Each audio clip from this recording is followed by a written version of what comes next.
Salutations, everyone. Welcome to this new class of the 30th seal. Seal 30.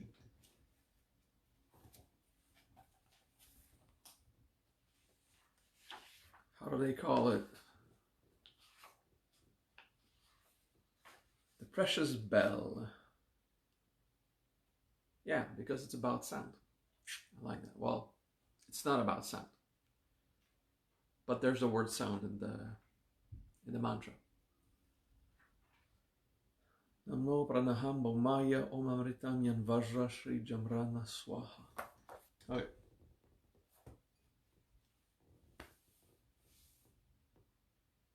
Namo pranaham bomaya om amritam yan vajraya shri janam Shri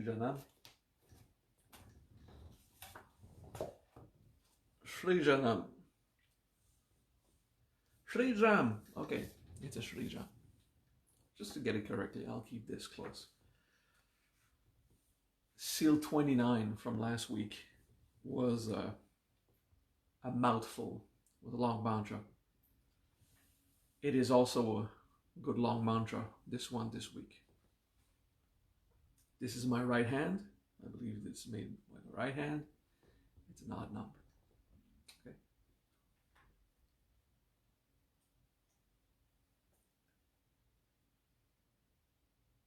Welcome to the 30th seal class.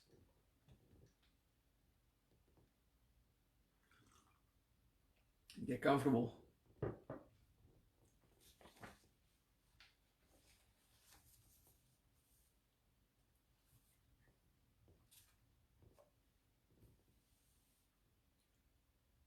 In last week's teachings,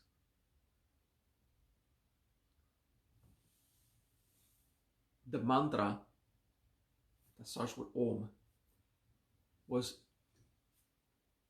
it appeared physical. Without context, it appeared very physical. Siddhi Siddhartha,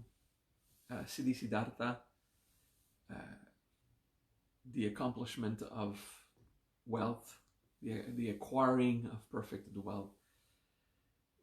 Out of context, it could have sounded materialist.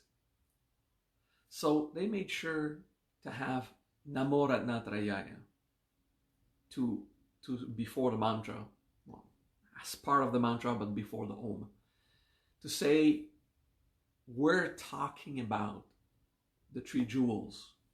Okay, we're talking about spiritual stuff. This week is the same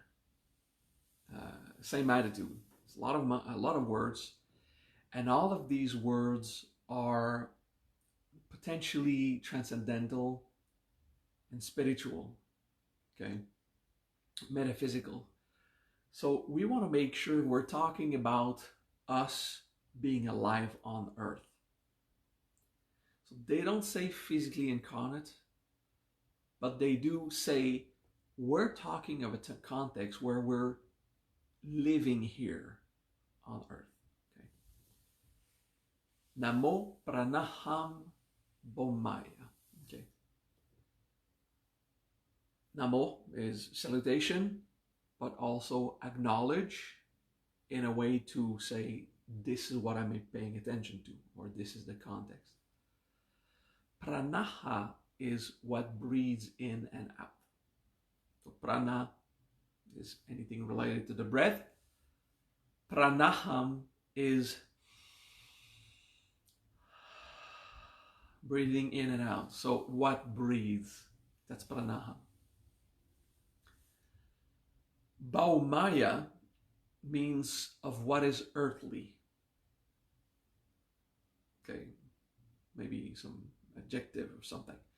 So pranaham bomaya means in terms of living on earth or breathing in a body.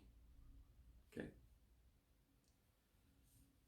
So that the remaining of the mantra, that is potentially transcendental, will focus on living it here. Okay. So I make a relationship between seal 29 and 30. SIL 29 used very physical concepts, asking us to refine them in our mind as a metaphysical experience. Okay. Now we're going to take words in the mantra that are spiritual, metaphysical, abstract, very abstract, especially in the sound part, the sound of the creator. And we're going to say, think in terms of what is physically incarnate. Think in terms of you being alive in this world. Okay.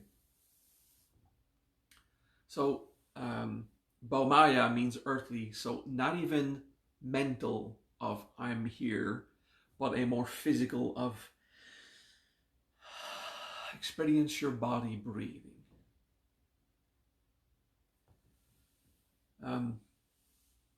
So they didn't say the literal phrase living on earth or being incarnate. They say of what is breathing physically, okay, of earthly things, of incarnate. Incarnate then is a deduction, but yeah, that's what it means. Okay, so we're going to practice just a minute. Namo Pranaham Baumaya.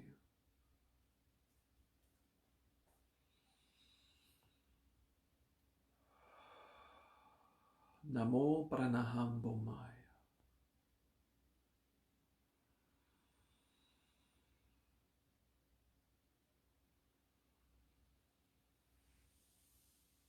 Namo Pranaham Baumaya.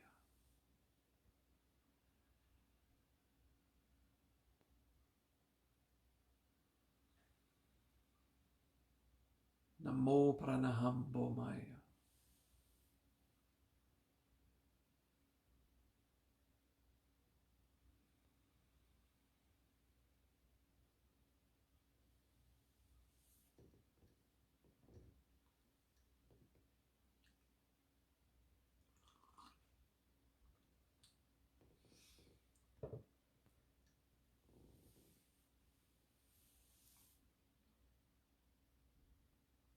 Good. My friend Vincent said that last week, instead of just starting Namo Ratnatrayaya, he wanted to feel that it's a mantra and a prayer. So by reflex or conditioning or habit, he said that he enjoys putting an Om before the entire mantra. Om Namo Ratnatrayaya. It's not wrong, but it changes the purpose. The Om was there in the mantra, where the mantra starts to, where the Om was after the Namo Ratnatrayaya. So I explained, and I feel it's good for you guys to understand also that. It's a way of saying, all right, guys, before we do the mantra, let's keep in mind something. We're talking about this kind of topic, okay? So Namo Ratnatrayaya, we're talking about the spiritual concepts, and then all about the accomplishment of the great wealth, so that we would not be stuck in the physical wealth, but in what has value, which is the treasure of the three jewels. Okay. In this case, the same applies. We don't put an Om before all, because the mantra has a Om. In a way, as part of a mantra, as a prefix to the mantra, we say, okay, we're talking now of being physically incarnate, as breathing on earth, so alive in the body, okay? So again, we don't put an Om. I know it feels better to just say it's a prayer. Let's put an Om before all to make this entirely a spiritual practice. The Om is there, okay? The Om is there. Namo Pranaham Maya. We're focusing on breathing on Earth. And now we're going to have tons of concepts that really doesn't seem to apply to that, okay? That's why they take the time to specify it. Om Amritam Yan Vajraya Shri Jamrana Swaha. Om Amritam. The Amrita is the concept of immortality or the waters of immortality. Amritam means the immortal, whatever, the immortal, and then it depends on the rest of the concept. Om Amritam Yan Vajraya. Okay. So the immortal concept led by the Vajra. Okay. Yan Vajra means that it initiated by the Vajra or guided by the Vajra. That's the Yan that leads to. Or is there another way I explained it? Conveyed. Okay, conveyed, delivered, suggested by the Vajra. Okay. Yan Vajraya, the Ya at the end of the Vajra is the grammatical accord that says associate that to the previous word. Okay. So Amritam Yan Vajraya means what is conveyed by the immortal Vajra.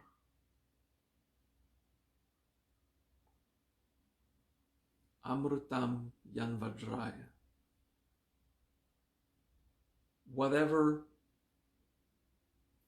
the Vajra is, after all your studies, you each have a personal experience of the Vajra. And it's always a question of how much you have refined that experience. The undistinct, the intemporal, indestructible, sometimes I would say the true self, meaning the soul is something that you cannot grasp but is obviously there. Okay, these are all different aspects of the Vajra. So the Vajra being intemporal and indestructible, we can say that it is immortal.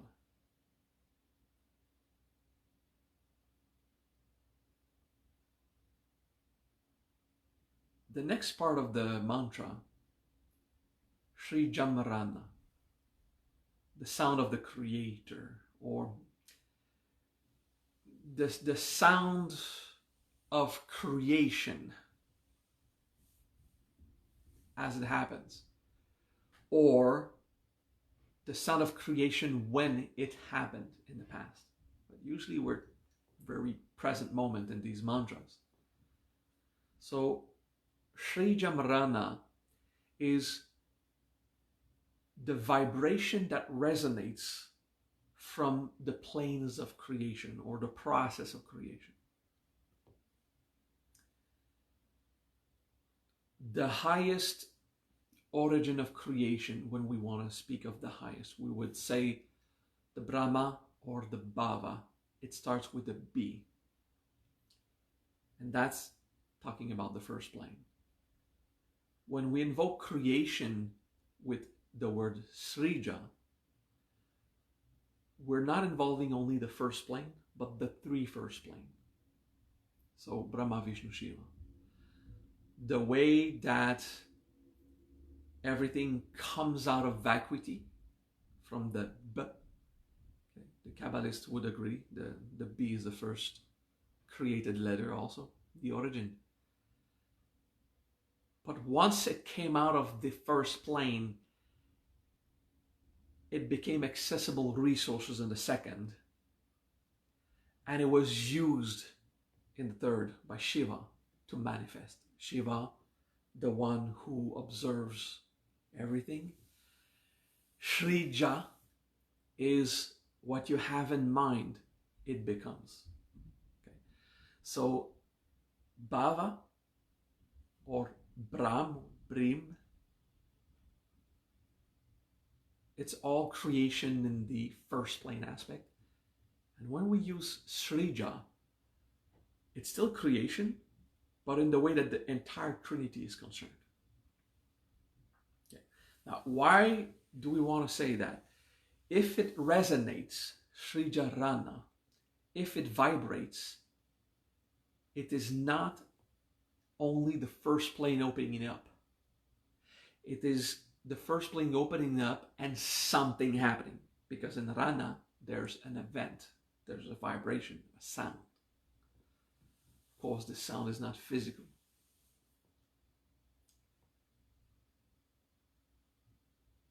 So we need to understand more what Srijam Rana is. Okay? Srijam Rana. Just contemplate. What does it mean? The vibration that comes from the event of creation. Not in the past, but now, as it constantly, continuously happens. Srijam Rana.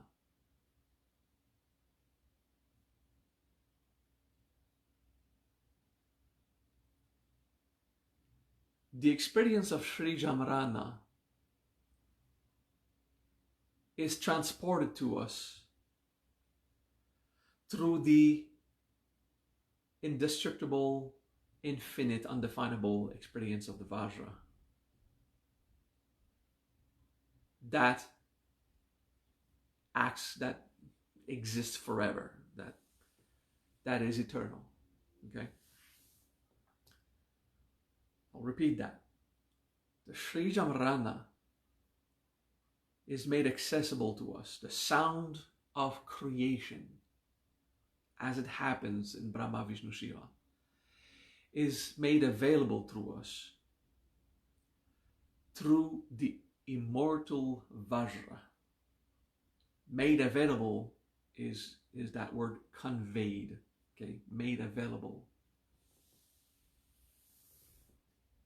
Let's start to consider the entire expression. Om Amritam Yan Vajraya Srijam Rana Swaha. Thanks to the immortal Vajra concept that conveys us, that makes available to us the resonating vibration of creation. This is highly spiritual, very abstract. Okay? And instead of transcending into the higher planes, and instead of losing ourselves in metaphysical contemplations, we want to feel that we are a human on earth, still conscious of the sound of creation, the vibration of creation on the highest plane, made available to us through the immortal soul.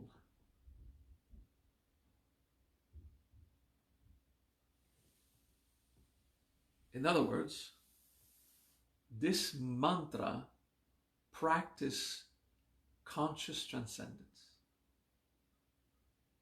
Okay? It's not the only thing it does, but it's one of the important side effects. As you do the mudra to hold the bell, right hand, you just grab everything, little index slightly up, okay? But it can be just elegant and not really controlling the fingers. You're grabbing a bell, okay? The original was like this, pinky down, index up. Yeah, you don't need to be fancy. You just grab a bell and you rest the mudra. Focusing on the body and breathing. Namo Pranahambomaya.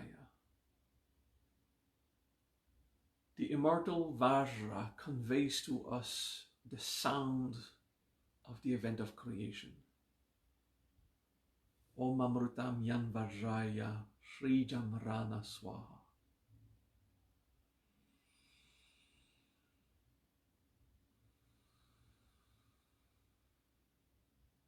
These concepts will make us transcend, and the Namo Pranaham Bomaya will keep us conscious of the body, conscious of the breath.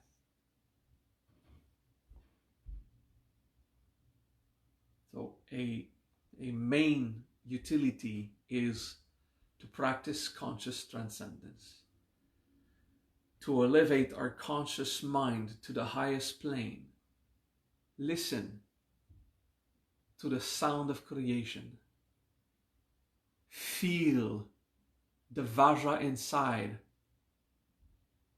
that allows that sound to sink into the human body.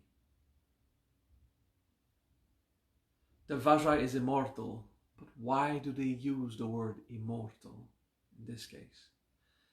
They want the immortal concept to also sink into the body. That won't make you immortal. It will make available to the body the experience of the indestructible self. Okay, it's an influence.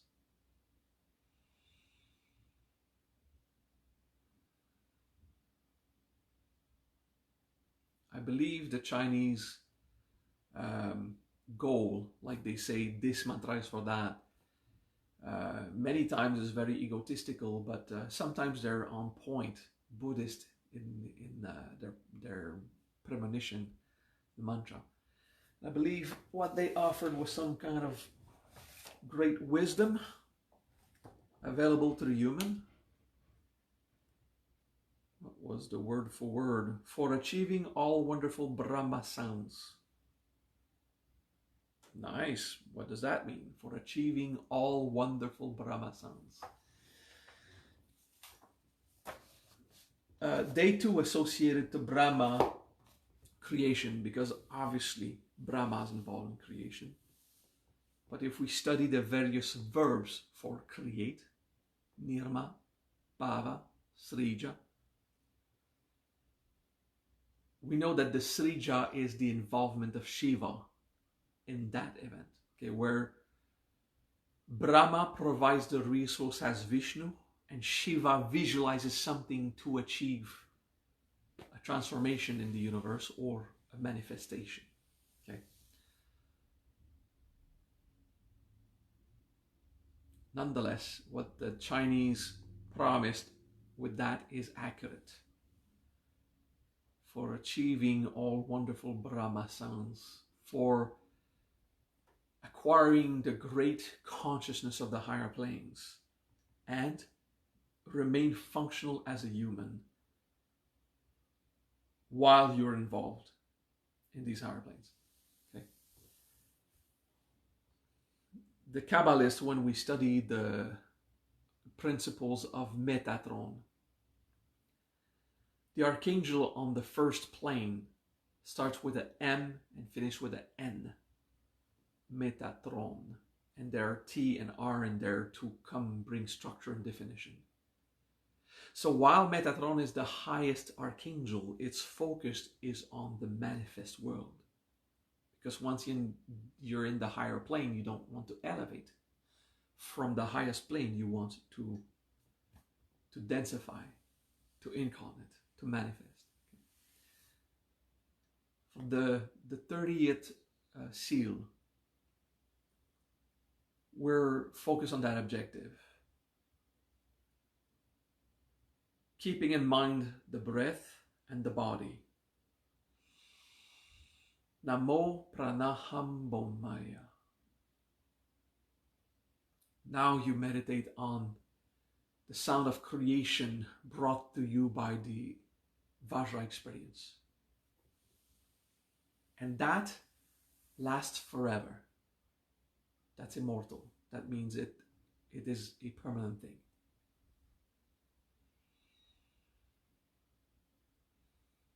So you can look at your sheet We're going to recite it a few times, slowly, because there's a lot of words and they are a mouthful. They are unusual Sanskrit words for us in the way they arrange it. Okay.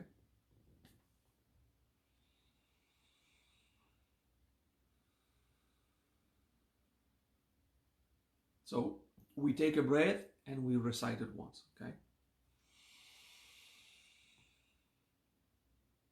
Namo pranaham Maya. Om amrutam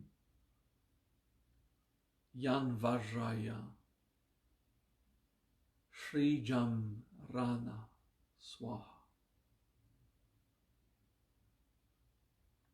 Again, a breath in and the breath out we use to recite the mantra. Namo pranaham Maya. Om amritam yan vajraya. Shrijam rana swaha.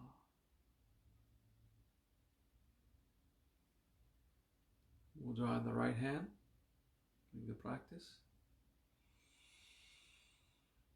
Namo pranaham Maya. Om amritam yan vajraya. Shrijam rana swaha.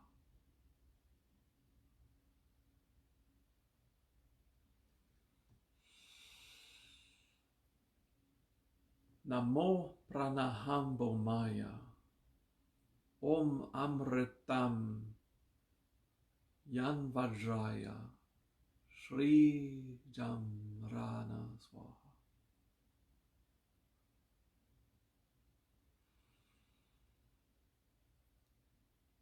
Namo pranaham Maya. Om amritam yan vajrayam. Shrijam rana swaha.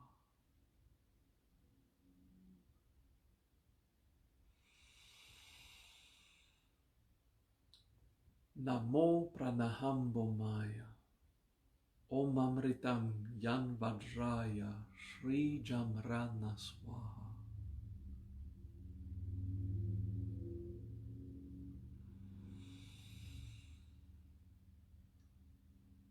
Namo pranaham Maya. Om amritam yan vajraya. Shrijam rana swaha.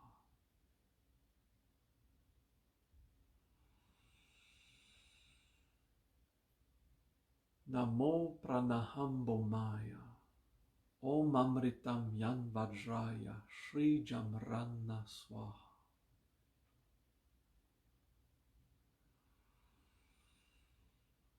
Namo pranaham Maya. Om amritam yan vajraya. Shrijam rana swaha.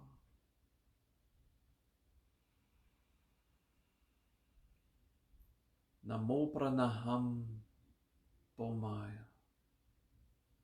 Om amritam yan vajraya. Shrijam rana swaha.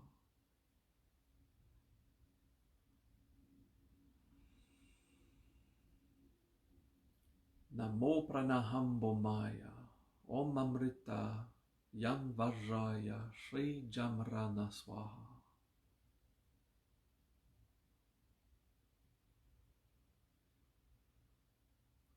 Namo pranaham Maya. Om amritam yan vajraya. Shrijam rana swaha.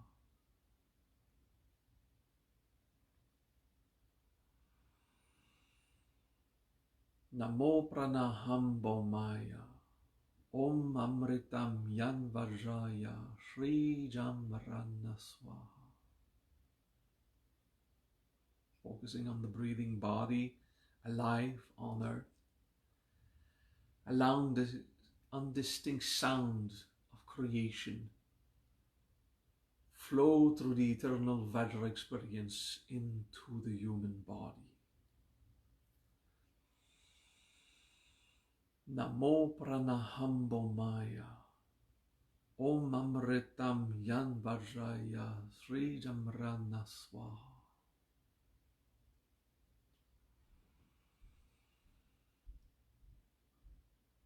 Namo Pranaham Pomaya. Om Amritam Yan Vajraya Shri Jamrana Swaha. I go a bit slower for two reasons. To help us transcend and help us stay physical. And also because I'm transcending and I forget the words and have to make an effort to remember. Namo Pranaham Bomaya. Om Amritam Yang Vajraya Shri Jamrana Swaha.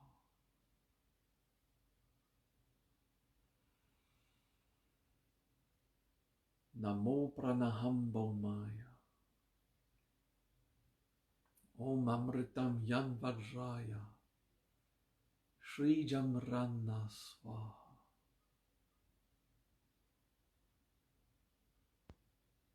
Namo Pranaham Paumaya. Om Amritam Yan Vajrayan Shri Jamrana Swaha.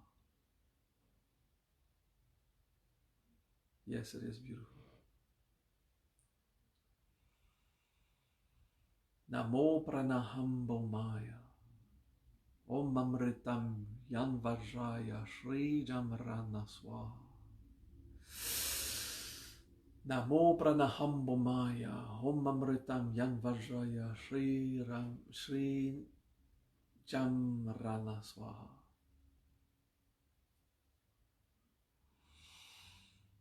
Namo Pranaham Bomaya.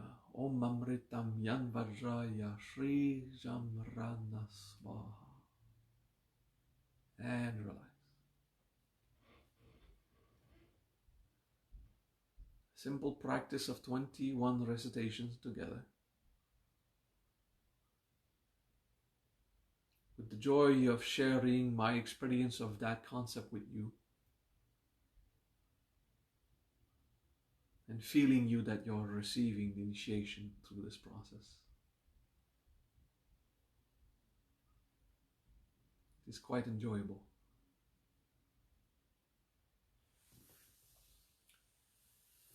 Conscious transcendence. Okay, what is transcendence? We have 10 planes of consciousness. The first 3 planes are beyond our locality. The 3 planes, you could say, are the same for everyone, but we experience them from our own locality. Planes 4, 5, 6 are personal. It's our soul. 7, 8, 9, 10 is the human planes. The mental, emotional, vital, and physical planes. Okay. So we are conscious mostly at the mental level. We are mostly conscious at the physical level when there's a lot of stimulation. But we cease being conscious of the body to go back to the mind, the emotional, mental. Okay, so usually we're not fully incarnate. We're mostly in our head. Okay. If you hurt your body, the intense feeling of pain will bring you to that feeling. Otherwise, a lot of things happen on the physical plane that we're not really aware. And that's okay. When we're at work, we need to focus on the work. When we're thinking, we want to focus on what we're thinking. To be functional as a human, we function mostly at the emotional mental plane, in a mechanical way. It is good to learn how to be conscious physically and retain awareness on the physical plane, but not at the expense of being efficient at work or what you're thinking about. When I work, I need to be in my mind, to be in my head. That's normal. When we transcend, we do spiritual practice, and on these planes, the range that is in the mental, emotional rises to the spiritual planes of the soul. And because it rises above the mental emotional, we lose consciousness, or the human loses consciousness. So we transcend, okay? And then we think we fell asleep during meditation. Actually, our conscious range goes above our mental plane, so the human is not mentally conscious. But because transcending removes consciousness from the human planes, we don't retain the experience that we had on the spiritual planes. So what we want to do is conscious transcendence, where instead of elevating consciousness, you know, in the New Age world, you have the expression elevate your consciousness. That's to put your consciousness from your human planes to the higher spiritual planes. Instead of elevating consciousness, we want instead to expand consciousness, where you're conscious of the emotional mental, but you expand the range to also encompass the soul. When you're good at it, you want to expand lower so that you remain conscious of the body while you're also conscious of the soul experience. Okay. In this mantra, they don't want you to extend the range up to the creator plane and the body. That's kind of a hard stretch. Usually you would go there, elevate. What they want is for you to stretch from the body to the soul. They say this by the expression, the higher planes will be conveyed by your soul. Okay, your soul, it will transmit what is beyond it to you. Okay, so that mantra practices you to be in the body breathing and allow your soul to reveal to you mysteries that are even above it. So it makes the soul available to something higher. It makes the body available to something higher. All right? So that is the training of conscious transcendence. To expand, first, we expand by remaining conscious at the mental, emotional plane, the mind, and the soul. Okay? And then we bring the body into that. The way this mantra is set up is stay in the body and let yourself go high also. Once you are conscious as a body, a human, and a soul, you will have access to information beyond you, beyond your locality.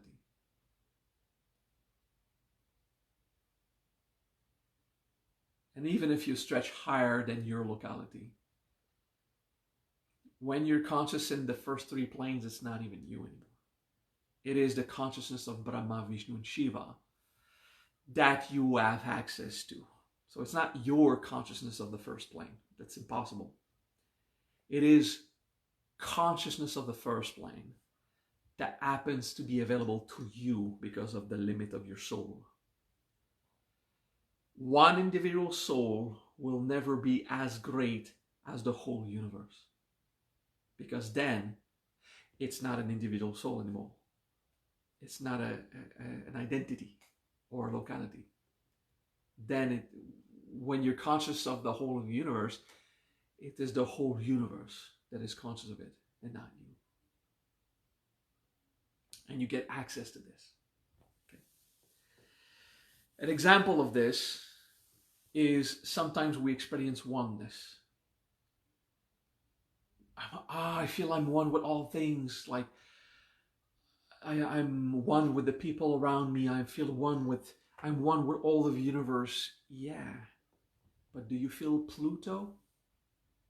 right now? Do you feel the stars of Alpha Centauri? Of course not. You feel one with all things to the limit of what is accessible to you individually. I feel one with the cows in the field and the mountains and the sun shining on it. It's still limited to what you have access to or your personal experience. Okay?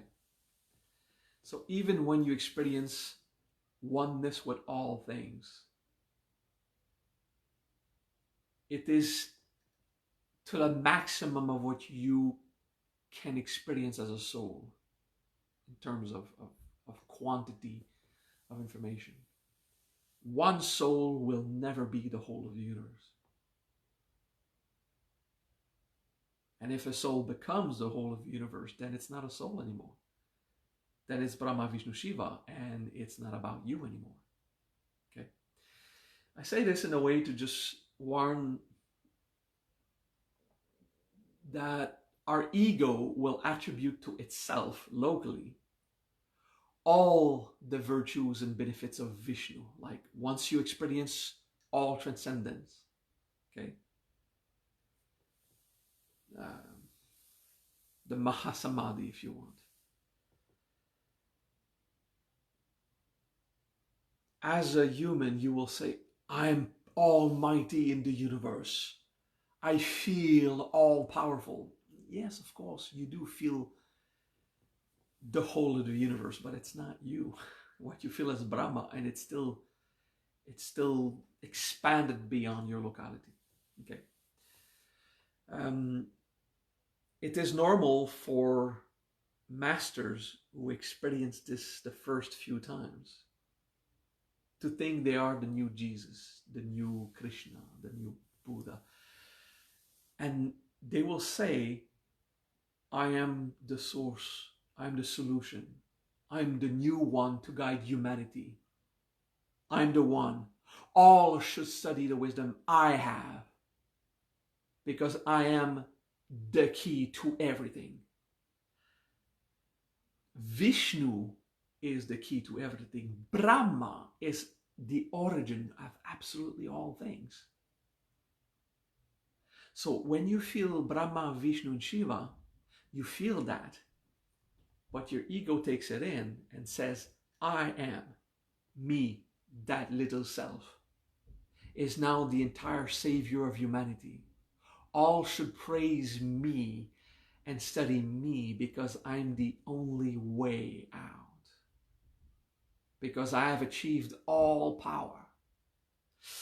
You see, this is what the human does. The human takes the whole and associates it to its local self. Because once you experience Vishnu, you experience what Vishnu is, which is the solution to all things. The absolute power of the universe. Because yes, that's Vishnu. But you live it as an ego. There's this non-distinction that happens where locality and non-locality is not even a thing anymore. And then you come back to your human senses and you're on a power trip. I did this power trip once for 8 seconds when I became a Buddha. Because I've experienced all things and I knew I was the solution to all suffering. But it didn't fit with many other things I had discovered. A local entity is not the whole. There's a mourning of the self and a dissolution that happens at the end of times. Don't worry about it. And I realized, oh wow, that's cool. What I discovered as all things, like when I let myself be Vishnu for a moment, the ego feels that it is that locally. But I'm sure if I don't eat today, I'm going to feel hunger. So I can't pretend that I'm now all things. Because I'll be tired tonight. I'll want to sleep, you know. So the simple limitations of my human reminded me, nah, this is a power trip. This is when I live this. This is when I understand why some masters, after experience the great transcendence of Mahasamadhi, they start to say, I'm the one. I mean, there's no other master in the world that can bring you what I can bring you. This kind of elitism or sense of exclusivity. Because for a moment, that little human mind experienced being the entire solution. And that there is, when you experience oneness, there is no other solution, because oneness is all of it.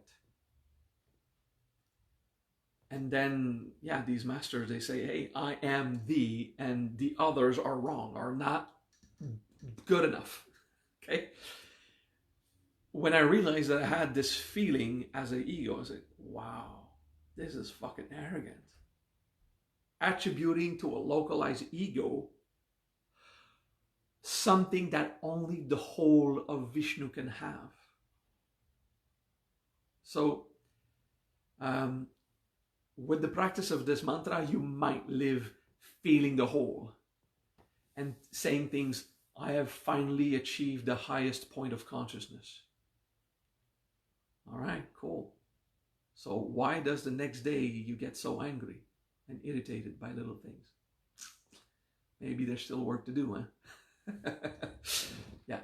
So it's a lesson of humility also, to keep that in mind. I am breathing on earth. I am still just a local entity while I experience the revelations of the Creator, the sound of everything undistinct. Cool. Thank you for this class, and see you next week.